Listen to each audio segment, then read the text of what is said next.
पाठ 8 संज्ञा के विकार डिक्लेंशन ऑफ नाउन। लिंग जेंडर। संज्ञा शब्द के जिस रूप से उसके पुरुष जाति या स्त्री जाति के होने का पता चलता है उसे लिंग कहते हैं। लिंग के भेद। हिंदी में लिंग के दो भेद होते हैं। लिंग एक पुल्लिंग, दो स्त्रीलिंग। पुल्लिंग संज्ञा शब्द के जिस रूप से पुरुष जाति का बोध हो उसे पुल्लिंग कहा जाता है, जैसे राजा, नगर, विद्यालय, मामा, हाथी, घोड़ा आदि। स्त्रीलिंग संज्ञा शब्द के जिस रूप से स्त्री जाति का बोध हो उसे स्त्रीलिंग कहा जाता है, जैसे गाय, नदी, हरियाली, खिड़की, कार, साइकिल, गंगा, रानी आदि। लिंग की पहचान। संज्ञा शब्द दो प्रकार के होते हैं, प्राणीवाचक, अप्राणीवाचक। प्राणीवाचक संज्ञा शब्दों के लिंग की पहचान उनकी शारीरिक संरचना से होती है। पुल्लिंग, स्त्रीलिंग। बकरा, बकरी, मोर, मोरनी, दादा, दादी, चाचा, चाची, पंडित, पंडिताइन, मालिक, मालिकिन। सांप, सांपिन, ताऊ, ताई, शेर, शेरनी। अप्राणीवाचक संज्ञा शब्दों को परंपरा और व्यवहार के आधार पर स्त्रीलिंग या पुल्लिंग माना जाता है। हालांकि ऐसे शब्दों के लिंग का निर्धारण वाक्य में आए क्रिया और विशेषण शब्दों के आधार पर आसानी से हो जाता है, जैसे यह मीठा आम है, विशेषण। हमने लीची खाई, क्रिया। कुछ प्राणीवाचक शब्द अपवाद स्वरूप हमेशा पुल्लिंग में प्रयुक्त होते हैं और कुछ स्त्रीलिंग में। नित्य पुल्लिंग शब्द मच्छर, गेंडा, भालू, कौवा, गीदड़, जेब्रा, जिराफ, खरगोश आदि। नित्य स्त्रीलिंग शब्द लोमड़ी, मक्खी, गिलहरी, छिपकली, कोयल आदि। कुछ पदवाची शब्द ऐसे हैं जिनमें लिंग परिवर्तन नहीं होता, जैसे राष्ट्रपति, पत्रकार, मुख्यमंत्री, चित्रकार, प्रबंधक, सभापति आदि। पुल्लिंग की पहचान। निम्नलिखित नाम सदैव पुल्लिंग होते हैं, दिनों तथा कुछ महीनों के नाम, जैसे रविवार, सोमवार, अप्रैल, जून आदि। अपवाद जनवरी, मई, जुलाई स्त्रीलिंग। ग्रहों के नाम, जैसे सूर्य, चंद्र, शनि, मंगल आदि। चांदी के अलावा सभी धातुओं के नाम, जैसे सोना, लोहा, पीतल आदि।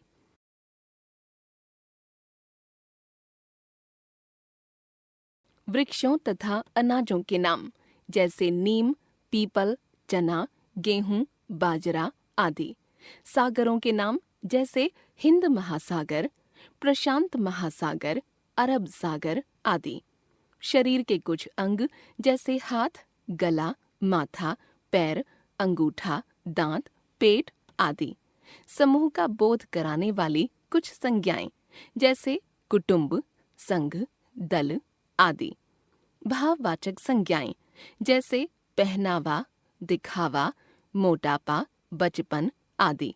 वर्णमाला के अक्षर, जैसे क, ख, ग, घ, अंग, अ, आ आदि। अपवाद इ, ई, री स्त्रीलिंग। दान प्रत्यय से समाप्त होने वाले शब्द, जैसे पीकदान, फूलदान आदि। जिन संज्ञाओं के अंत में अक, त्व, ना, पन, आपा, आव, आवा, औड़ा तथा क आते हैं, जैसे अक चालक, पालक, त्व सतीत्व, कवित्व, ना पढ़ना, सोना, पन बालकपन, पागलपन, आपा पुजापा, बुढ़ापा, आव बचाव, लगाव, आवा पहनावा, चढ़ावा, औड़ा हथौड़ा, पकौड़ा तथा क लेखक, गायक आदि। स्त्रीलिंग की पहचान। निम्नलिखित नाम सदैव स्त्रीलिंग होते हैं। नदियों और झीलों के नाम, जैसे गंगा, यमुना, गोमती, कावेरी आदि। भाषा और बोलियों के नाम, जैसे हिंदी, चीनी, रूसी, फ्रेंच आदि। आकारांत तत्सम शब्द, जैसे कृपा, दया, परीक्षा, सूचना आदि। उकारांत तत्सम शब्द जैसे आयु, मृत्यु, ऋतु, अपवाद, साधु। प्रायः ईकारांत शब्द जैसे नदी, रोटी, चिट्ठी इत्यादि। भोज्य पदार्थों के नाम जैसे कचौड़ी, पूरी, खीर, दाल, रोटी आदि। प्रायः इकारांत शब्द जैसे रुचि, अग्नि, मति, गति आदि। इमा प्रत्यय युक्त शब्द जैसे लालिमा, कालिमा, नीलिमा आदि। इया, आवट, आहट तथा ता प्रत्यय युक्त शब्द जैसे इया, चूहिया, चिड़िया। आवट, मिलावट, सजावट। आहट, घबराहट, मुस्कराहट। ता, सुंदरता, मधुरता आदि। लिंग परिवर्तन। पुल्लिंग से स्त्रीलिंग बनाने के लिए शब्दों के अंत में स्त्रीलिंग सूचक कुछ शब्दांश प्रत्यय जोड़े जाते हैं। इनके कुछ उदाहरण नीचे दिए जा रहे हैं। अंतिम अ को आ में परिवर्तित करके पुल्लिंग स्त्रीलिंग। शिष्य, शिष्या। भवदीय, भवदीया। छात्र, छात्रा। अध्यक्ष, अध्यक्षा। मूर्ख, मूर्खा। महोदय, महोदया। प्रिय, प्रिया। सुत, सुता। आचार्य, आचार्या। पूज्य, पूज्या। वृद्ध, वृद्धा। आत्मज, आत्मजा। चपल, चपला। वंदनीय, वंदनीया। अंतिम आ के स्थान पर ई लगाकर घोड़ा, घोड़ी। बेटा, बेटी। दास, दासी। लड़का, लड़की। देव, देवी। गधा, गधी। दादा, दादी। पहाड़, पहाड़ी। चाचा, चाची। ब्राह्मण, ब्राह्मणी। नाना, नानी। बकरा, बकरी। अंतिम आ के स्थान पर इया लगाकर चूहा, चूहिया। चिड़ा, चिड़िया। लोटा, लुटिया। बूढ़ा, बुढ़िया। कुत्ता, कुतिया। डिब्बा, डिबिया। बेटा, बिटिया। बछड़ा, बछिया। बंदर, बंदरिया। अंतिम ई के स्थान पर इन आइन लगाकर बाघ, बाघिन। कहार, कहारिन। लुहार, लुहारिन। पंडित, पंडिताइन। ठाकुर, ठाकुराइन। सुनार, सुनारिन। पापी, पापिन। पहाड़ी, पहाड़िन। दुबे, दुबाइन। हलवाई, हलवाइन। गुरु, गुरुआइन। चौबे, चौबाइन। कुम्हार, कुम्हारिन। चौधरी, चौधराइन। अकारांत शब्दों के साथ अंत में नी लगाकर शेर, शेरनी। मोर, मोरनी। भील, भीलनी। ऊंट, ऊंटनी। जाट, जाटनी। राजपूत, राजपूतनी।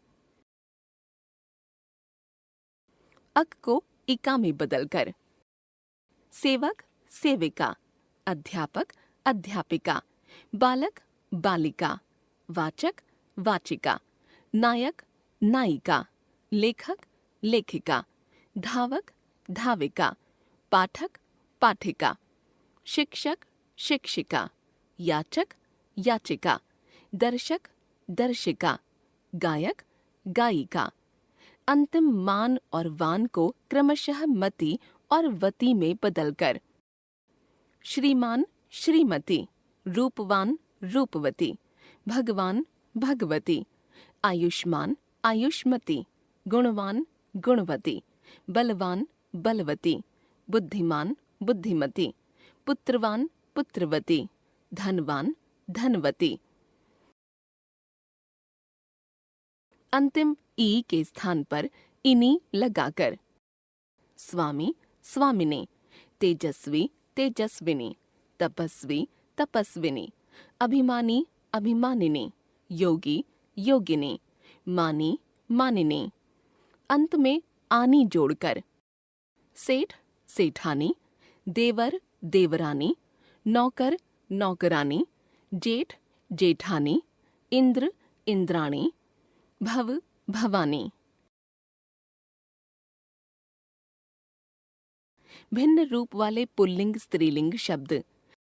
वर वधू, भाई बहन, आदमी औरत, युवक युवती, विधुर विधवा, पुरुष स्त्री, फूफा बुआ, सम्राट साम्राज्ञी, ससुर सास, बैल गाय, विद्वान विदुषी, पति पत्नी, राजा रानी, मियाँ बीवी, पिता माता।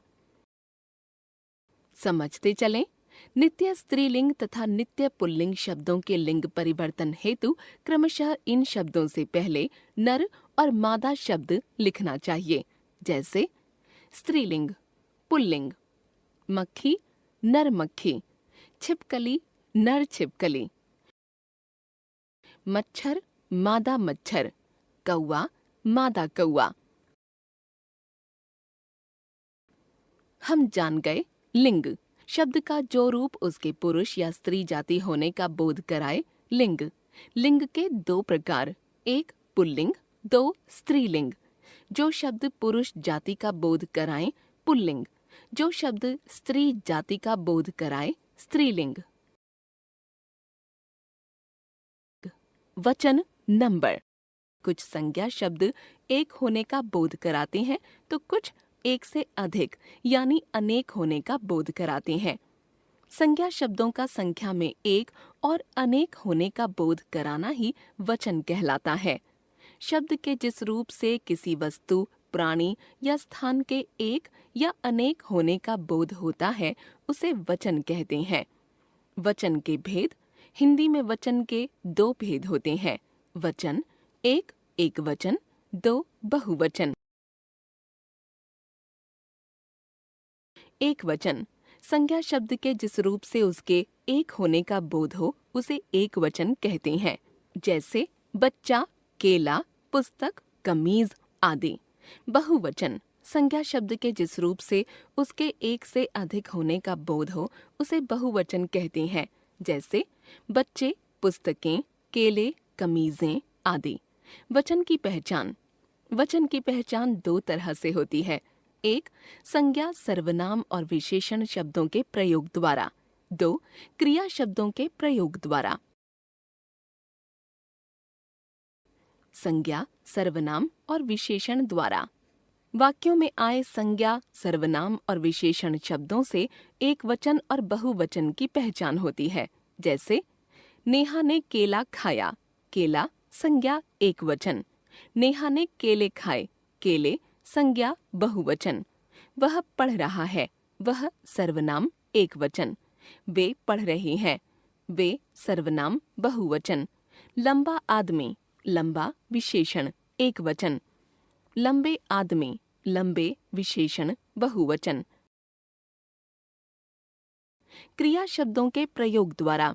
कई बार संज्ञा का रूप एकवचन और बहुवचन में समान रहता है और उनके लिए प्रयुक्त विशेषण का रूप भी एकवचन और बहुवचन के लिए समान होता है।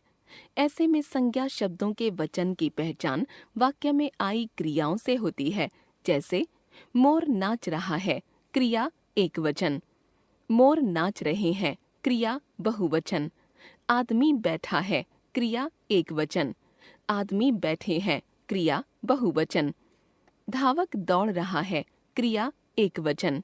धावक दौड़ रहे हैं, क्रिया बहुवचन। वचन संबंधी विशेष नियम।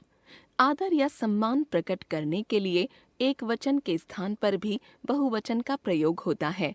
जैसे राणा प्रताप अत्यंत वीर थे, राष्ट्रपति जी आज आने वाले हैं। कुछ शब्दों का प्रयोग सदा बहुवचन में ही किया जाता है। जैसे आंसू, प्राण, हस्ताक्षर, होश, दर्शन, बाल आदि। मैंने समाचार सुन लिए, उसकी आंखों में आंसू आ गए। आप यहाँ अपने हस्ताक्षर कर दीजिए। देखते ही देखते उसके प्राण निकल गए। धन्यवाद, आपके दर्शन हो गए। मुझे देखते ही तुम्हारे होश क्यों उड़ गए। कुछ संबंध सूचक शब्दों के बहुवचन रूप नहीं होते हैं। जैसे चाचा, नाना, दादा, मामा इत्यादि। लोग, जन, गण आदि समूहवाचक संज्ञा पदों का प्रयोग प्रायः बहुवचन में होता है। जैसे आप लोग सब कुछ देखते समझते हैं। वृद्ध जन पार्क में टहल रहे हैं। बालक गण खेल रहे हैं। भाववाचक संज्ञाओं का प्रयोग सदा एक वचन में होता है, जैसे ताजमहल की सुंदरता देखते ही बनती है, गन्ने में मिठास होती है। पानी, वर्षा, आकाश, प्रजा आदि शब्दों का प्रयोग सदा एक वचन में होता है, जैसे घर में पानी भर गया है, आकाश नीला है, वर्षा तेज हो रही है। अकबर के शासनकाल में प्रजा खुश थी। वचन परिवर्तन। हर भाषा में एक वचन से बहुवचन बनाने के कुछ नियम होते हैं। हिंदी में एक वचन से बहुवचन बनाने के कुछ नियम निम्नलिखित हैं। अकारांत स्त्रीलिंग संज्ञा शब्दों के अंतिम अ को ए में बदलकर, जैसे एक वचन बहुवचन, पुस्तक पुस्तकें, गाय गायें, कलम कलमें, बहन बहनें, छत छतें, कमीज कमीजें, सांस सांसें, दवात दवातें, दुकान दुकानें, लहर लहरें, आँख आँखें, दीवार दीवारें। आकारांत शब्दों के अंतिम आ के बाद ए को जोड़कर, जैसे एक वचन बहुवचन, बालिका बालिकाएं, कविता कविताएं, कन्या कन्याएं, महिला महिलाएं, माता माताएं, दिशा दिशाएं, शाखा शाखाएं, आशा आशाएं, भाषा भाषाएं, कथा कथाएं, सेविका सेविकाएं, अध्यापिका अध्यापिकाएं। आकारांत पुल्लिंग शब्दों के अंतिम आ को ए में बदलकर, जैसे एक वचन बहुवचन, लड़का लड़के, मेला मेले, गधा गधे, बस्ता बस्ते, कपड़ा कपड़े, तोता तोते, पंखा पंखे, खंभा खंभे, घोड़ा घोड़े, बच्चा बच्चे, पटाखा पटाखे, ताला ताले। इकारांत और ईकारांत शब्दों के अंत में या जोड़कर तथा उन शब्दों के अंत में आने वाले दीर्घ ई को ह्रस्व ई में बदलकर, जैसे एक वचन बहुवचन, शक्ति शक्तियाँ, मक्खी मक्खियाँ, विधि विधियाँ, तिथि तिथियाँ, रोटी रोटियाँ, थाली थालियाँ, रीति रीतियाँ, साड़ी साड़ियाँ, खिड़की खिड़कियाँ, देवी देवियाँ, नदी नदियाँ, स्त्री स्त्रियाँ, लिपि लिपियाँ, डाली डालियाँ, छलनी छलनियाँ।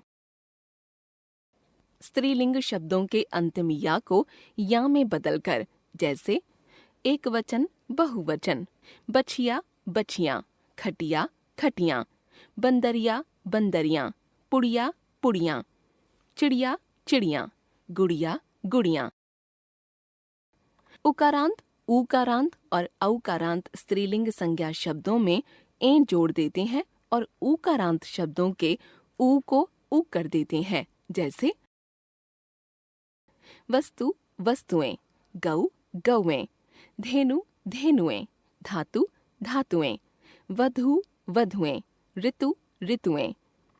एक वचन शब्दों के अंत में वृंद गण जन लोग वर्ग आदि समूहवाचक संज्ञा पदों को जोड़कर, जैसे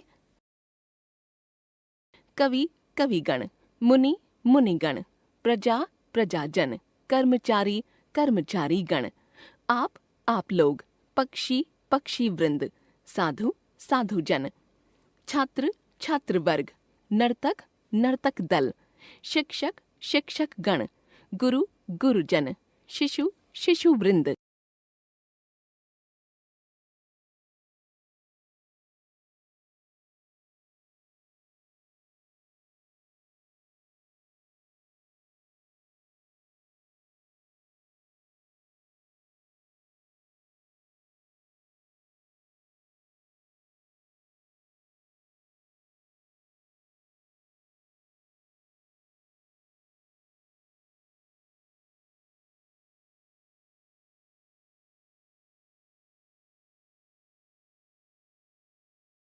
हम जान गए वचन संज्ञा शब्द के जिस रूप से उसके एक या अनेक होने का बोध हो, वचन। वचन के दो भेद, एक एकवचन, दो बहुवचन। संज्ञा शब्द के जिस रूप से उसके एक होने का बोध हो, एकवचन। संज्ञा शब्द के जिस रूप से उसके एक से अधिक होने का बोध हो, बहुवचन।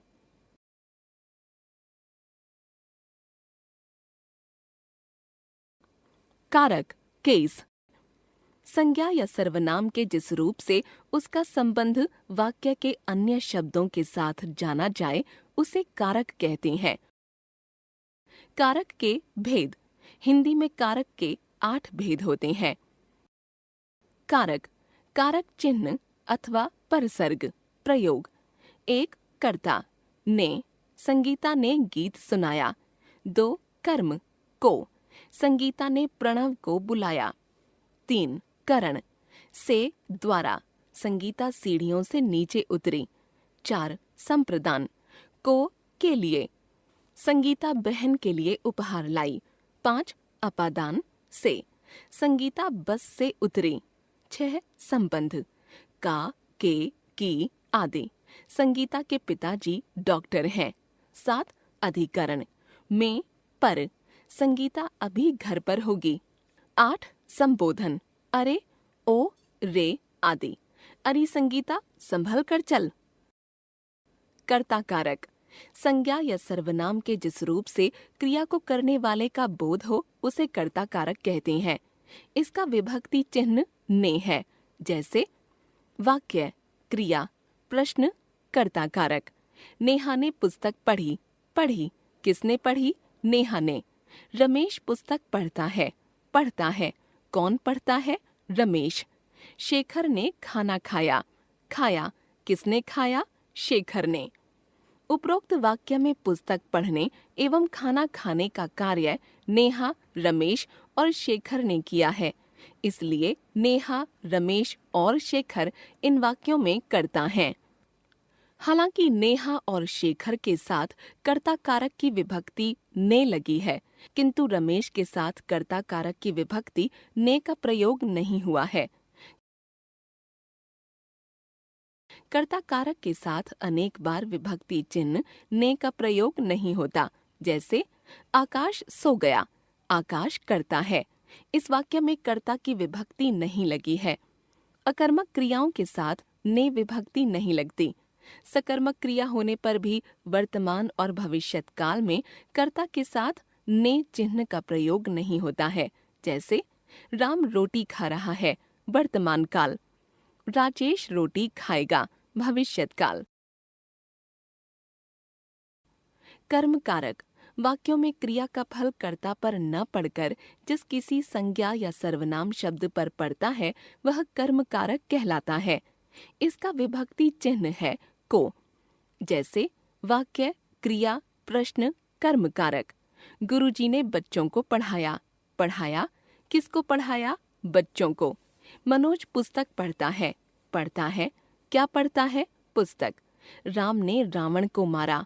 मारा, किसको मारा? रावण को। इन वाक्यों में क्रिया का प्रभाव क्रमशः बच्चों, पुस्तक तथा रावण पर पड़ रहा है। अतः बच्चों, पुस्तक तथा रावण शब्द कर्म कारक हैं।